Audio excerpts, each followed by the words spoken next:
The observation deck of the Galactic Science Institute's most advanced research station hummed with the quiet efficiency of 100 different species working in harmony. Dr. Cathara, a tall, mantis-like vorthak with compound eyes that could see across 17 different spectrums simultaneously, stood before the massive viewing array with growing frustration etched in the rigid set of her chitinous shoulders. "Run the scan again," she clicked in her native tongue, the universal translator rendering her words into Federation standard with mechanical precision. Her assistant, a young Terran named Marcus Chen, glanced up from his console with tired eyes. 3 rotations of continuous observation had left dark circles under his brown eyes, but his dedication to the project never wavered. "Ma'am, we've run this same scan 47 times. The results are always identical. There's nothing out there." Cathara's mandibles clicked in agitation as she turned to face the rest of her multi-species research team. The observation chamber contained the galaxy's finest minds, Dr. Zolneth, a crystalline sherry whose body refracted light in patterns that indicated deep thought, Commander Vextari, a proud Altarian whose blue skin seemed to pulse with barely contained energy, and Professor Maylanth, an elderly cetacean whose massive bulk floated in a specially designed mobility tank filled with oxygenated water. "Colleagues," Cathara began, her voice carrying the weight of scientific authority, "for the past 72 standard hours, we have been attempting to verify the claims of a single vessel regarding anomalous energy readings in Sector 7 Alpha. Our most sophisticated instruments, calibrated to detect energy signatures across every known spectrum, have found absolutely nothing unusual in that region of space." Dr. Zolneth's crystalline form chimed softly, the harmonic tones translating into words. "The vessel in question is of Terran origin, correct? Perhaps there's some malfunction in their primitive sensor arrays. Human technology, while admirable for such a young species, lacks the precision of our more advanced civilizations."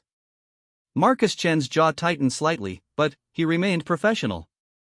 3 years of working alongside species that had achieved interstellar travel before humanity had even discovered agriculture had taught him patience. "The vessel is the UES Defiance, a deep space exploration ship. Captain Sarah Mitchell commanding. Their sensor logs show massive energy discharges occurring in regular intervals, powerful enough to theoretically disrupt subspace communications across 3 solar systems." Commander Vextari's forearms gestured dismissively. "And yet our quantum resonance detectors show nothing.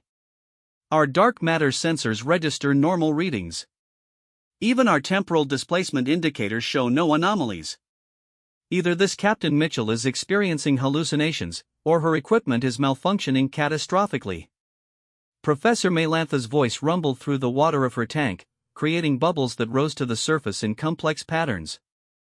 "In my 4 centuries of scientific observation, I have learned that when multiple advanced civilizations agree on the absence of a phenomenon, it is wise to trust in collective expertise rather than the claims of a single observer." Cathara nodded, her compound eyes focusing on the data streams flowing across multiple holographic displays. Every sensor array, every detection grid, every instrument capable of measuring energy signatures across the electromagnetic spectrum and beyond showed the same result: empty space. Sector 7 Alpha contained nothing more than the usual cosmic background radiation and trace amounts of interstellar dust. "I concur with the assessment," she stated formally. "We shall file our report with the Institute stating that no anomalous energy readings exist in Sector 7 Alpha. The claims made by the UES Defiance appear to be the result of either equipment malfunction or..." She paused delicately, human perceptual error. Marcus Chen's fingers moved across his console, pulling up the communication logs from the Defiance. "Ma'am, if I may, Captain Mitchell's reports are remarkably detailed. She describes witnessing what she calls impossible light that seems to bend reality around itself. Her crew has documented 17 separate incidents, all with remarkably consistent descriptions. Consistent hallucinations are not unknown among crews subjected to prolonged deep space isolation," Dr. Zolneth observed, her crystalline structure shifting through different refractive patterns. "Humans are particularly susceptible to psychological stress during extended voyages away from their home star." Vextari's blue skin pulsed with what might have been amusement. "Perhaps we should recommend the vessel return to Earth for psychological evaluation. It would be the most efficient use of everyone's time." As the team continued their discussion, none of them noticed the small fluctuation on Marcus Chen's personal scanner, a device he'd modified with human engineering principles that his colleagues considered crude but effective. For just a moment, a reading spiked across sensors that shouldn't have detected anything at all. Chen frowned, tapping the device lightly. The reading stabilized, showing normal background levels. He attributed it to fatigue and said nothing to the team. Meanwhile, several thousand light-years away in Sector 7 Alpha, the UES Defiance drifted through space that appeared completely normal to every instrument the Galactic Science Institute possessed. Captain Sarah Mitchell stood on her bridge, a woman in her early 40s whose brown hair had begun to show premature streaks of silver from the stress of command in the unknown regions beyond charted space. Her crew had taken to calling her the Iron Captain, not for any harshness in her command style, but for her unwavering determination to push forward when others might have turned back. Now she stood before the main viewscreen, watching phenomena that according to the galaxy's greatest minds simply did not exist. "Report, Science Officer Riley," she commanded without taking her eyes off the impossible sight before them. Lieutenant Commander David Riley, a man whose doctorate in xenophysics had prepared him for many strange things but not for this, consulted his instruments with growing bewilderment. "Captain, our sensors are detecting massive energy discharges approximately 2 kilometers off our port bow. The energy signature is unlike anything in our databases. It appears to be operating on principles that our current understanding of physics suggests should be impossible. Describe what you're seeing, Mr. Riley." Riley ran his hands through his sandy brown hair, a nervous habit he'd developed over the past few weeks of observing the unexplainable. "Ma'am, it's a light source that seems to exist in several dimensions simultaneously. When I try to focus our sensors on it directly, the readings become paradoxical. It appears to be both incredibly bright and completely dark, both moving at tremendous speed and remaining perfectly stationary." Captain Mitchell nodded grimly. "And our communications with the Science Institute?" "They maintain that their instruments detect nothing anomalous in this sector," reported Communications Officer Elena Vasquez from her station. "Dr. Cathera's team has stated formally that no energy readings exist here that cannot be explained by normal cosmic phenomena." The bridge fell into thoughtful silence. Around them, the ship's systems hummed with quiet efficiency, all indicators showing normal operations in what appeared to be empty space. Yet through the viewscreen, every human eye could see something that defied explanation. "Captain," spoke Chief Engineer Thomas Kowalski from the engineering station, his thick Polish accent adding gravity to his words, "I've been running diagnostics on every system we have. Hull sensors, navigation arrays, power distribution networks, even the life support monitors. Everything is functioning within normal parameters. Either we're experiencing a collective hallucination affecting 47 people simultaneously, or we're detecting something that exists outside the normal parameters of galactic science." Captain Mitchell turned to face her crew, her expression resolute. The possibility of 47 trained officers and scientists experiencing identical hallucinations is statistically negligible. "We're seeing something real, even if the rest of the galaxy can't detect it." "But how is that possible?" asked Navigator Patricia Santos, a young woman whose usual confidence in her instruments had been shaken by weeks of observing the impossible. "The Galactic Science Institute has instruments that can detect quantum fluctuations across spacetime itself. How can we be seeing something that their equipment can't measure?" Dr. Riley looked up from his console, his expression thoughtful. "What if the phenomenon isn't actually invisible to their instruments, but rather exists in a state that their instruments are programmed to ignore or filter out as background noise?" "Explain," Mitchell ordered. "Well, consider this: all galactic civilizations have developed their sensor technology based on common scientific principles. They built their instruments to detect what they understand to be possible. But what if this light operates on principles that galactic science has collectively decided don't exist?" Chief Kowalski leaned forward with interest. "You're suggesting that their instruments might be seeing it but dismissing it as impossible, therefore not reporting it?" "It's more complex than that," Riley continued, warming to his theory. "Human technology developed independently from galactic science. We built our sensors based on human understanding of physics, which may include sensitivities that other species have overlooked or dismissed as irrelevant." "What if human perception, both technological and biological, can detect something that other species have trained themselves not to see? Captain Mitchell considered this carefully. That would suggest that our so-called primitive technology actually has capabilities that more advanced civilizations have inadvertently excluded from their instruments. Or, interjected Communications Officer Vasquez, it might mean that humans perceive reality slightly differently than other galactic species. Our brain structure, our sensory organs, even our technology might be tuned to detect aspects of the universe that others have filtered out. The conversation was interrupted by an urgent alert from the sensor array. Dr. Riley's hands flew over his controls as new readings flooded his screens. Captain, the phenomenon is changing. The energy output is increasing exponentially. Through the view screen, the impossible light began to pulse with greater intensity. To human eyes, it appeared to be growing brighter while simultaneously becoming darker, expanding outward while contracting inward, moving toward them while receding into the distance. All hands, prepare for possible energy interaction, Captain Mitchell announced over the ship's communication system. Engineering, prepare to implement full power isolation protocols if necessary. Captain, Dr. Riley called out with excitement and fear in his voice, whatever this is, it's responding to our presence. The energy patterns are becoming more complex, almost as if it's trying to communicate. Communications, any recognizable patterns? Officer Vasquez shook her head. Nothing that fits known communication protocols, but there are definite repetitive sequences. It might be attempting to establish contact using principles we don't understand. Captain Mitchell made a decision that would later be recorded in human history as either the moment of first contact with an unknown force or the beginning of humanity's greatest mistake. Dr. Riley, prepare a focused sensor sweep. Let's see if we can respond to whatever this is.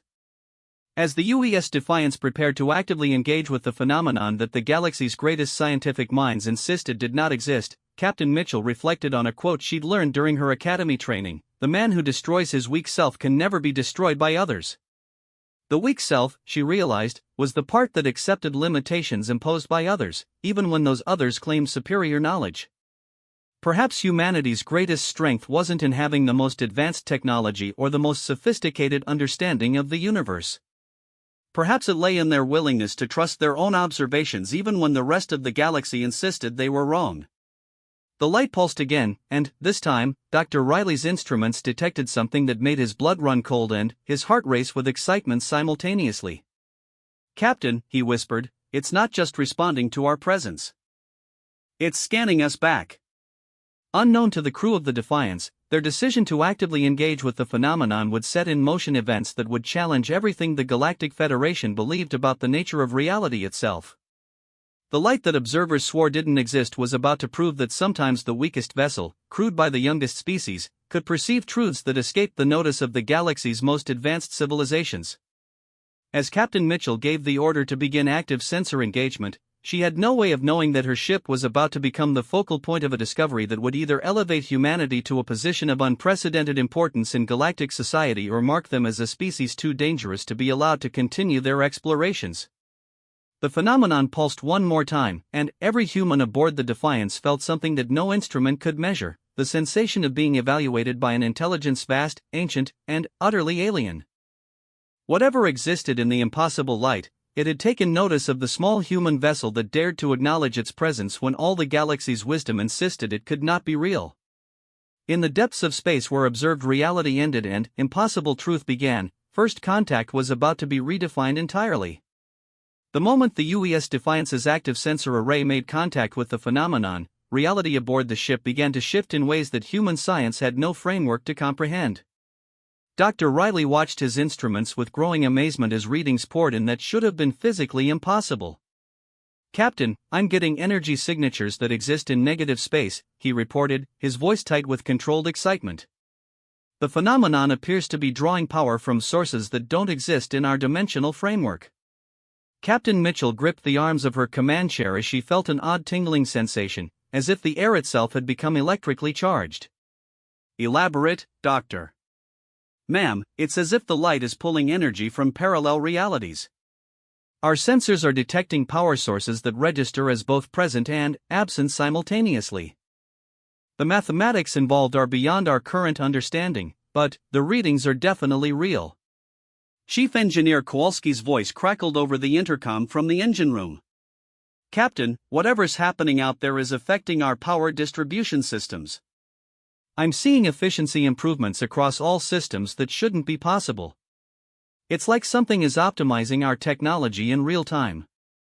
The phenomenon continued to pulse with increasing complexity, and Navigator Santos noticed something that made her double-check her instruments several times. Captain, our position readings are becoming inconsistent. According to our navigation array, we're simultaneously in Sector 7 Alpha and in 17 other locations throughout the galaxy. That's impossible, Communications Officer Vasquez protested. Matter cannot exist in multiple locations simultaneously. Apparently, Dr. Riley said grimly, human matter can, under the influence of whatever this is. Captain, I'm reading quantum signatures that suggest we're being examined. Something is analyzing not just our ship, but the fundamental structure of human consciousness itself. As if responding to his words, the impossible light suddenly expanded, enveloping the defiance and luminescence that was both blindingly bright and strangely comfortable to human eyes. Every crew member felt a moment of profound disorientation, followed by a sensation of vast intelligence touching the edges of their consciousness. Captain Mitchell closed her eyes and felt a presence that was ancient beyond measure, curious, and, surprisingly, amused. When she opened them again, her viewscreen showed not the expected display of stars and cosmic dust, but something that made her breath catch in her throat. Before them stretched a vista that existed outside normal spacetime, a realm where light moved in spirals through dimensions that folded in on themselves, where energy took the form of living equations that wrote and rewrote themselves across the fabric of reality. And, moving through this impossible space were entities of pure consciousness, beings of light and mathematics that had transcended physical existence eons ago. My God, whispered Dr. Riley. We're not looking at a phenomenon. We're looking at a civilization. The eldest of the light beings approached their vessel, and, when it communicated, the words appeared directly in the minds of every human aboard, translated not into language but into pure understanding. Welcome, young perceivers. You are the first in several million rotations to acknowledge our existence. Your species intrigues us. Captain Mitchell found her voice, though she wasn't entirely certain she was speaking aloud or simply thinking her response. You've been trying to make contact with galactic civilization for millions of years? Not contact, the entity replied with something that might have been cosmic laughter. We exist in parallel to your dimensional framework. Most species develop technology that filters out what they cannot immediately understand. They train themselves not to perceive what does not fit their models of reality. Dr. Riley's scientific mind raced as implications began to dawn on him. You're saying that the other galactic species have actually evolved to ignore your existence? Evolved, no. Chosen, yes. As civilizations advance, they tend to define reality more narrowly. They build instruments that see only what they expect to see. They train their minds to dismiss what they cannot explain. It is a common path for species that achieve technological sophistication. But humans haven't done that, Navigator Santos said, understanding beginning to illuminate her features. Precisely. Your species remains primitive enough to perceive impossible things. Your technology was developed independently, without the constraints that more advanced civilizations have imposed upon themselves. You see us because you have not yet learned not to see us. Chief Engineer Kowalski's voice came over the intercom, filled with wonder. Captain, I'm reading our engines operating at 347% efficiency. Whatever these beings are doing, they're enhancing our technology just by being near us. The light being pulsed with what felt like approval. Your technology was designed by minds that did not reject possibility. It can be improved. We offer this as a gift for your recognition of our existence. Captain Mitchell felt the weight of representing her entire species in this moment. What do you want from humanity? Want? Nothing. We offer opportunity. Your species stands at a crossroads. You can follow the path of other civilizations, developing technology that becomes increasingly blind to the impossible, or you can remain open to perceptions that transcend conventional understanding. What happens if we choose the second path? You become something new. A species that can perceive across dimensions, that can work with forces other civilizations have forgotten how to see. You become bridges between the possible and the impossible. Dr. Riley leaned forward intently. And if we choose the first path? You become very advanced, very powerful, and very limited. Like the others who now populate your galaxy. They have instruments that can measure the quantum structure of reality, but they cannot perceive us standing beside them as they work. The implications hit the bridge crew like a physical force. The advanced civilizations of the galaxy, with all their sophisticated technology and scientific knowledge, had essentially blinded themselves to an entire layer of reality. They had traded perception for precision, wonder for certainty. How many other species have you encountered who could see you? Captain Mitchell asked. In this galaxy? None that survived the transition to advanced civilization while retaining the ability. Elsewhere, in distant regions of the universe, there are a few. They are magnificent. They work with forces that your galaxy's civilizations dismiss as impossible. Communications Officer Vasquez spoke up. The Galactic Science Institute back there, they still can't detect you, can they? Their instruments are registering massive energy outputs in this sector now, but their scientific protocols classify the readings as equipment malfunction or sensor error. They will recalibrate their instruments to filter out what they are detecting, believing they are removing false signals. Captain Mitchell felt a chill as she realized the full scope of what they were witnessing. They're about to make themselves even more blind to your existence. It is the natural progression. As they refine their instruments to detect only what they understand, they lose the ability to perceive what they do not. At that moment, Dr. Riley's console chimed with an incoming transmission from the Galactic Science Institute. Dr. Cathera's voice filled the bridge, tinged with professional concern. UES Defiance, we are detecting massive energy fluctuations in your sector. Our instruments suggest you may be experiencing critical system failures. Recommend immediate withdrawal from the area. Captain Mitchell looked around at her bridge crew, all of whom appeared healthier and more alert than they had in weeks. Their instruments were functioning better than they ever had, their ship was running at unprecedented efficiency, and they were in the presence of beings that represented knowledge beyond current galactic understanding. Galactic Science Institute, this is Captain Mitchell. Our systems are functioning normally. We are not experiencing any malfunctions. There was a pause before Dr. Cathera responded. Captain, our readings indicate energy output levels that should have destroyed your vessel. Either your instruments are completely non-functional, or you are not perceiving the danger you're in. The light being's communication touched the minds of the human crew again. They cannot conceive of energy that helps rather than harms. Their understanding of power is based on destruction and consumption. They cannot perceive creative force. Captain Mitchell made a decision that would echo through human history. Dr. Cathera, with respect, our instruments are functioning perfectly. We are detecting the same energy readings you are, but we are interpreting them differently. Perhaps the question isn't whether the energy exists, but whether your instruments are capable of understanding what it actually is. The silence that followed her statement stretched for nearly a minute. When Dr. Cathera finally responded, her voice carried a note of professional dismissal. Captain Mitchell, I recommend you return to human space immediately for psychological evaluation. The readings we're detecting are incompatible with biological life. You should not be capable of survival in your current location. As the transmission ended, Navigator Santos shook her head in amazement. They're literally telling us that we can't be experiencing what we're experiencing. It's more than that, Dr. Riley added grimly. They're about to recalibrate their instruments to filter out these energy readings as false positives. Within a few hours, they'll have made it impossible for their equipment to detect any of this. The light being pulsed with something that felt like ancient sadness. This is how civilizations close the door on wonder. They decide what is possible, and, then, build technology that can see only those possibilities.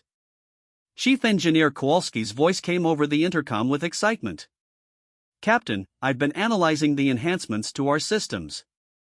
If I'm reading this correctly, we could achieve faster-than-light travel that doesn't rely on subspace manipulation.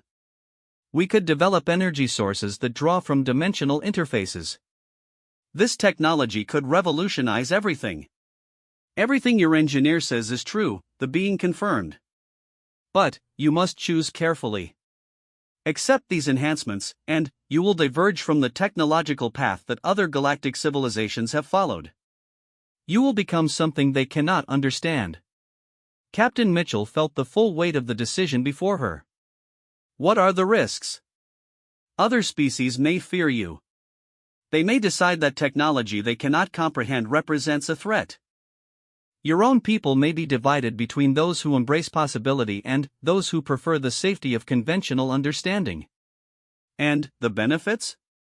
You become capable of perceiving and working with forces that can reshape reality itself.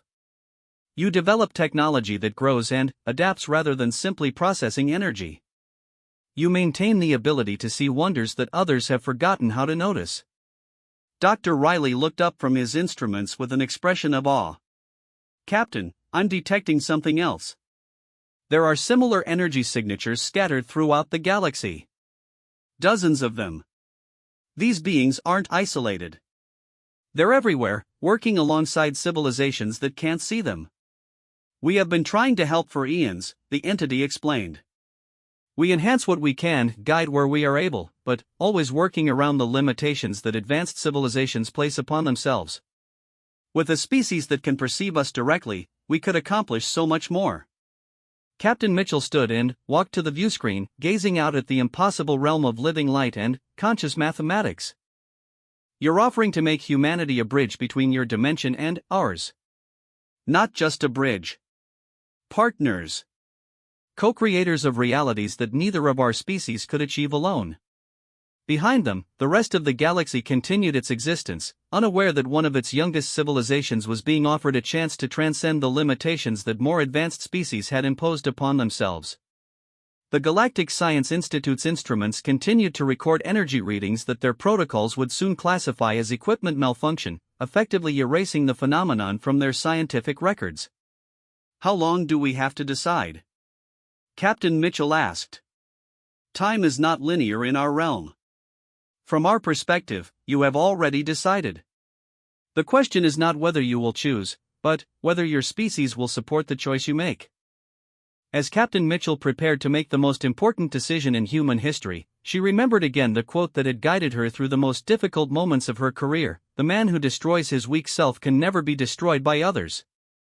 The weak self was the part that accepted limitations imposed by others, even when those others claimed superior knowledge.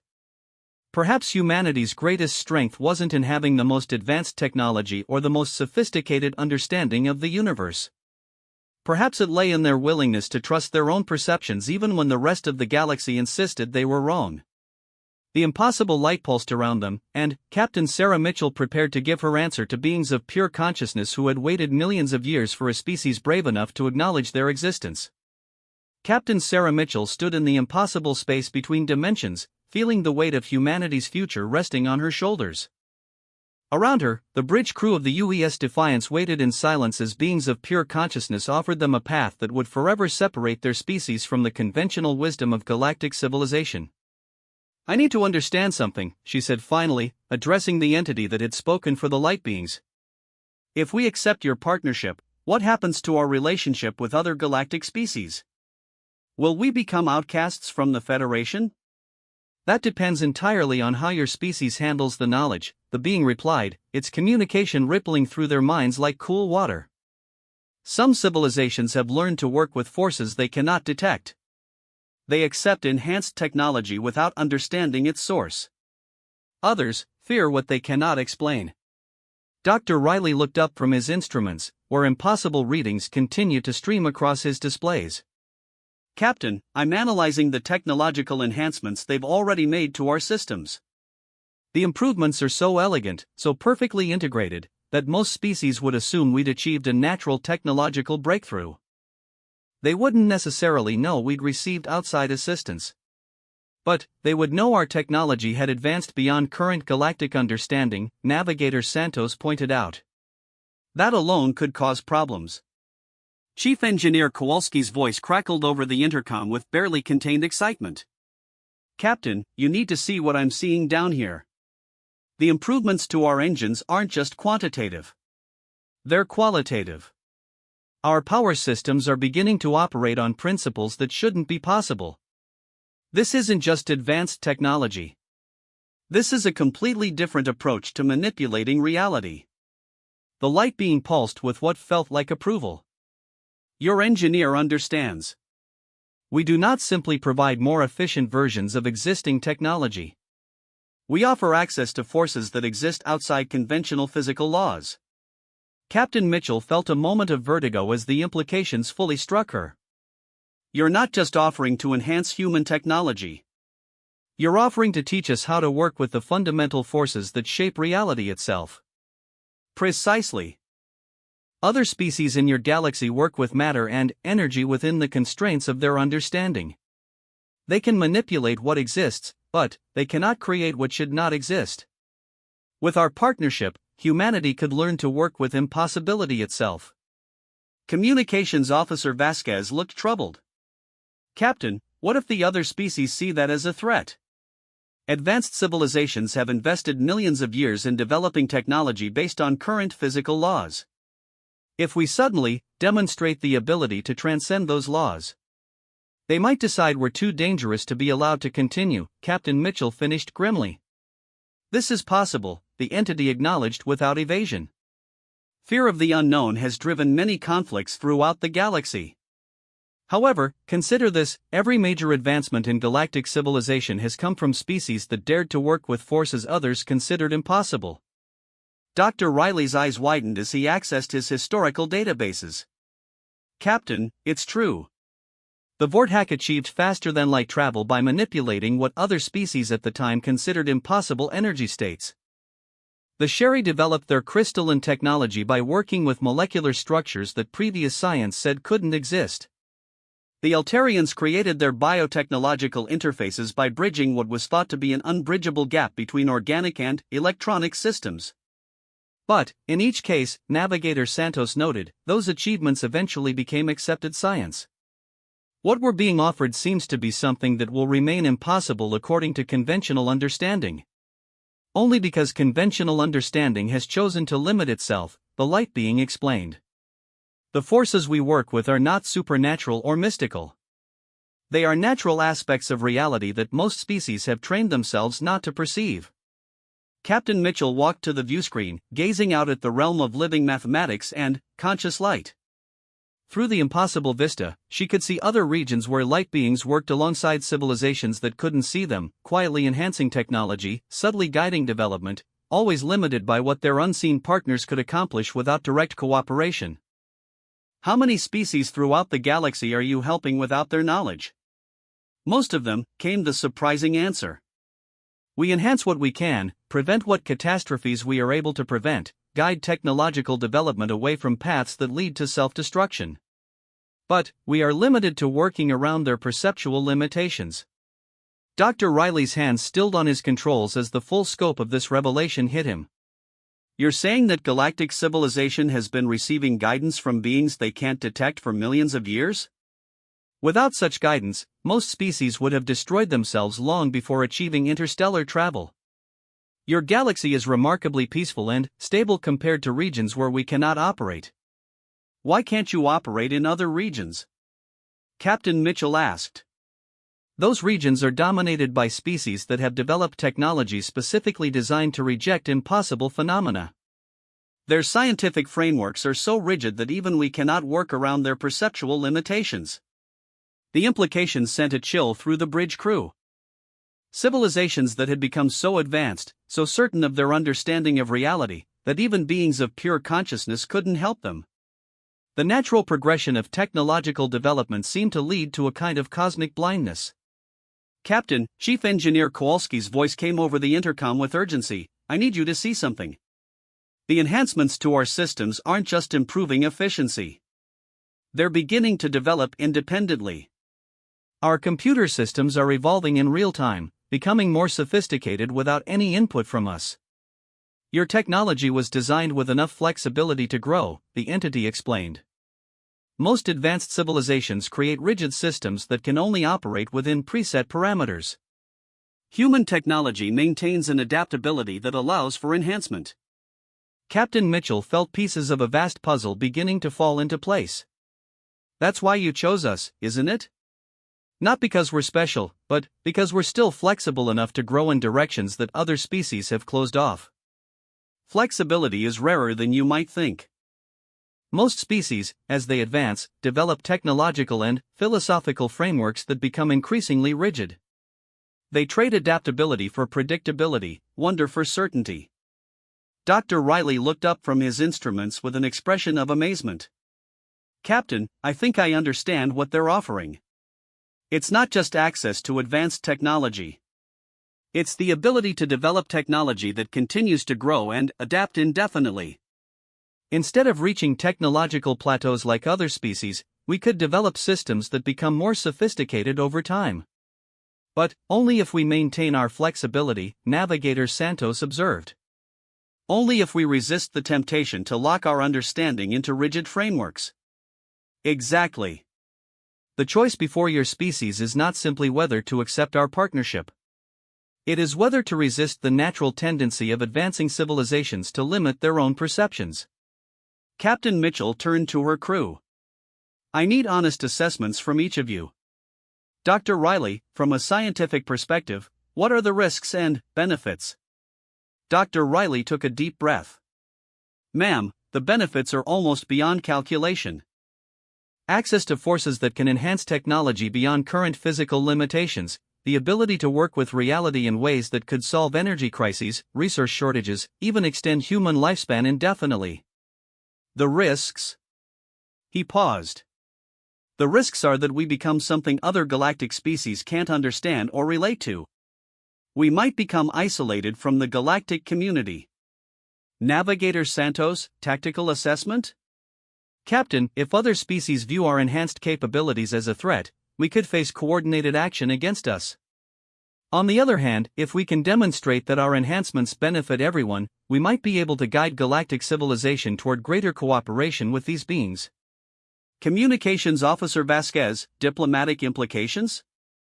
Ma'am, this could either elevate humanity to a position of unprecedented importance in galactic society or mark us as a species too dangerous to be trusted. A lot would depend on how we introduce these capabilities to the galactic community. Chief Engineer Kowalski, practical implementation? Kowalski's voice crackled with enthusiasm over the intercom. Captain, from an engineering standpoint, this is the opportunity of several lifetimes. The technology they're offering doesn't just solve current problems. It provides tools for solving problems we don't even know exist yet. But integration will require fundamental changes in how human technology is designed and operated. Captain Mitchell nodded, feeling the full weight of the decision. And the alternative is to return to conventional development, eventually reaching the same perceptual limitations that other species have accepted. The choice is not irreversible, the light being offered. You could choose to work with us for a time and later decide to return to conventional technological development. However, knowledge once gained cannot be completely forgotten. Your species would always retain some enhanced capabilities. What do you recommend? Captain Mitchell asked directly. We do not recommend. We offer. The choice must be yours, made freely and with full understanding of the consequences. Captain Mitchell closed her eyes and thought about the quote that had guided her through the most challenging moments of her career: the man who destroys his weak self can never be destroyed by others. The weak self was the part that accepted limitations imposed by others, the part that chose safety over possibility, the part that preferred the known to the wondrous. When she opened her eyes, her expression was resolute. On behalf of the crew of the UES Defiance, and with the understanding that this choice will ultimately need to be ratified by Earth and the human colonies, I accept your partnership. The moment her words left her lips, reality around them shifted dramatically. The bridge of the Defiance suddenly felt more spacious, as if it existed in several dimensions simultaneously. Every instrument panel displayed readings that were more detailed, more nuanced than before. The crew themselves felt a subtle change, as if their perception had been enhanced to process information more completely. The partnership begins, the entity communicated, and there was profound satisfaction in its message. Your vessel now serves as a bridge between dimensions. Your crew has become capable of perceiving across multiple levels of reality. The knowledge you gain here will spread to the rest of humanity through quantum entanglement effects that will activate when you return to human space. Dr. Riley stared at his instruments in amazement.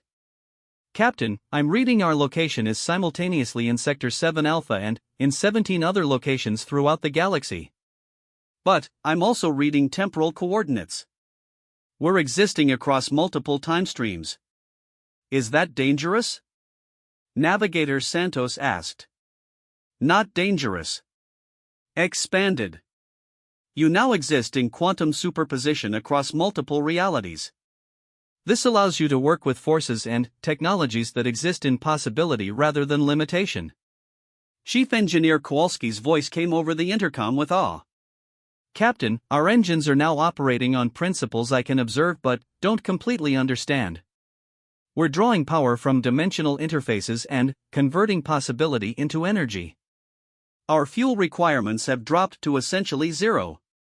Your technology now grows through use rather than wearing down, the entity explained. Each time you operate your enhanced systems, they become more sophisticated and efficient. Communications Officer Vasquez looked up from her console with surprise. Captain, I'm receiving signals from across the galaxy that I couldn't detect before. There are communications happening on frequencies that standard galactic technology can't access. You now perceive the full spectrum of galactic communication, including channels that most civilizations have filtered out of their awareness. Captain Mitchell felt a profound sense of responsibility settling over her. When we return to human space, how do we explain these capabilities to our own people? How do we integrate this knowledge into human civilization without causing panic or division? Carefully, the entity replied with something that might have been cosmic amusement. Your species has a talent for adaptation that many others lack. Trust in humanity's ability to grow into this knowledge. What about the Galactic Science Institute? They're still insisting that nothing unusual is happening in this sector. Their instruments are currently recalibrating to filter out the energy readings they've detected. Within several rotations, their equipment will be completely blind to our existence. However, your vessel will remain visible to them, and they will eventually notice that your technology has capabilities that shouldn't be possible. Dr. Riley looked thoughtful. Captain, perhaps we should document everything that happens here. Create a record that other humans can study and verify. An excellent idea. But be aware that such documentation will challenge fundamental assumptions that galactic science has accepted for millions of years. As the crew of the Defiance began the complex process of documenting their encounter with beings that existed outside conventional reality, Captain Mitchell reflected on how far they'd come. They had started as a single exploration vessel investigating energy readings that the galaxy's greatest scientific minds insisted didn't exist. Now they were partners with entities of pure consciousness, bridges between dimensions, and carriers of knowledge that could transform the entire trajectory of human civilization. The impossible light pulsed around them one final time, and Captain Mitchell understood that they were being prepared to return to normal spacetime. But they would return changed, enhanced, and carrying capabilities that would either elevate humanity to unprecedented heights or mark them as beings too strange for the conventional galaxy to accept. Remember, the entity communicated as reality began to shift back toward normal dimensions. The strength of your species lies not in having the most advanced technology, but in maintaining the flexibility to perceive what others cannot. Guard that flexibility carefully. As the UES Defiance emerged from the realm of impossible light back into normal spacetime, every crew member understood that they carried with them the power to reshape humanity's future. The question was whether their species would prove wise enough to handle the gift they'd received. Behind them, the energy readings that had brought them to this moment began to fade from conventional detection, filtered out by instruments that had been recalibrated to ignore the impossible. The Galactic Science Institute's official report would state that no anomalous phenomena existed in Sector 7 Alpha, and most of the galaxy would accept that assessment. But humanity now knew differently. And that knowledge would spread through quantum entanglement to every human mind across colonized space, carrying with it the seeds of a transformation that would either make humans the bridge between possible and impossible or mark them as a species that had dared to transcend the limitations that advanced civilizations imposed upon themselves. Captain Mitchell looked at her enhanced instruments and smiled. The weak self that accepted limitations imposed by others had been destroyed. What remained could not be destroyed by any force in the conventional galaxy, because it existed partially outside the rules that governed conventional existence. The voyage home would be the beginning of humanity's greatest adventure, learning to be partners with impossibility itself.